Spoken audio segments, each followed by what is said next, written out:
তোমরা শুনলে অবাক হবা এবং তোমাদেরকে এগুলো বলতে হয় যে মেয়েরা আমার ছবি আসলে শয়নের স্বপ্নে দিন রাত কিন্তু দেখে, তো এগুলো আমি বলি না। বাজারের এই অস্থিরতা কারোই কাম্য নয়। আমরা সবাই চাই বন্ধ হোক এই অসাধু সিন্ডিকেট। দর্শক, এই পর্যায়ে নিচ্ছি ছোট্ট একটা বিরতি, আমাদের সঙ্গেই থাকুন। বন্ধুরা, ফিরে এলাম বিরতির পর। আবারও শুরু হচ্ছে ঈদের বিশেষ ম্যাগাজিন অনুষ্ঠান ঈদের বাজনা বাজে রে। আমার পাশে আপনারা দুইজন অতিথিকে দেখতে পাচ্ছেন। একজন হচ্ছে আমাদের চিত্রনায়ক জায়েদ খানের ভীষণ ভক্ত, আরেকজন হচ্ছেন আমাদের ভিলেন মিশা সওদাগরের ভীষণ ভক্ত। আজকে ঈদের বাজনা বাজারে অনুষ্ঠানে এই দুজনকে আমরা আমন্ত্রণ জানিয়েছি। আচ্ছা, প্রথমে আমরা জায়েদ খানের কাছে যাই। হেলিকপ্টারে উঠে কি যেন করতে একটা ডিগবাজি দিয়েছিলাম, হেলিকপ্টার তখন থেকে তো ভাইরাল পরিমাণে খেয়েছেন।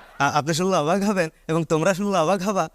আমি কিন্তু কখনো ভাবিনি যে এই ডিগবাজিটা দেওয়ার পর এত পরিমাণে আমি জনপ্রিয় হব। শার্ট সঙ্গে দেখেন না, জায়েদ খান সবার উপর। আচ্ছা, এটা মিশা সওদাগরের কাছে। মিশা সওদাগরের কোন ডায়লগটা খুব বেশি ভালো লাগে? মুসলিমের নজর পায়ে আর মুসল্লির নজর কপালে রে, টাইগার টগরের নজর শত্রুর জানে। নাম আমার লালু, ব্যান্ডটা বড় চালু। নাম আমার লালু, ব্যান্ডটা বড় চালু। বিপদে বললে দুলাভাইরা ডাকি খালু। নাম আমার লালু। মিশা সওদাগরকে তুমি পছন্দ করো, ভবিষ্যতে নিশ্চয়ই ভালো অভিনয় করার ইচ্ছা আছে। অবশ্যই। আচ্ছা, জায়েদ খানের কাছে আবার আসি। একটা ফিল্ম মুক্তি পাবে খুব, সোনার চোর। হ্যাঁ, সেই ব্যাপারে আপনার অনুভূতি কি? আসলে অনুভূতিটা খুবই হৃদয় বিদারক। কারণ এই শুটিং স্পটের দৃশ্যগুলো আমি যখন শর্ট দিয়েছিলাম, বিশেষ করে শীতের দিনে, এই যে কর্দমাক্ত হয়ে জায়েদ খান একটা মানে মানে কি বলবো, অভিনয়ের সেরা চ্যালেঞ্জটা নিয়েছে।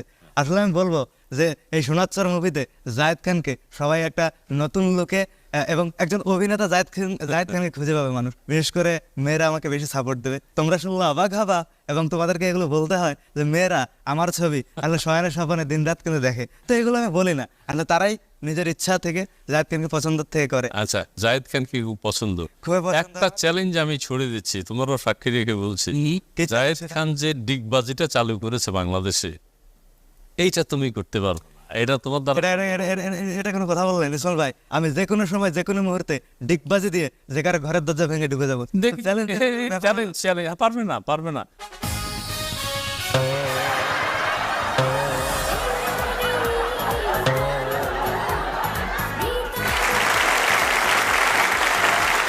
দর্শক, ঈদের বাজনা বাজারে অনুষ্ঠানে এই মুহূর্তে আপনারা যারা যুক্ত হয়েছেন, আপনাদের সবাইকে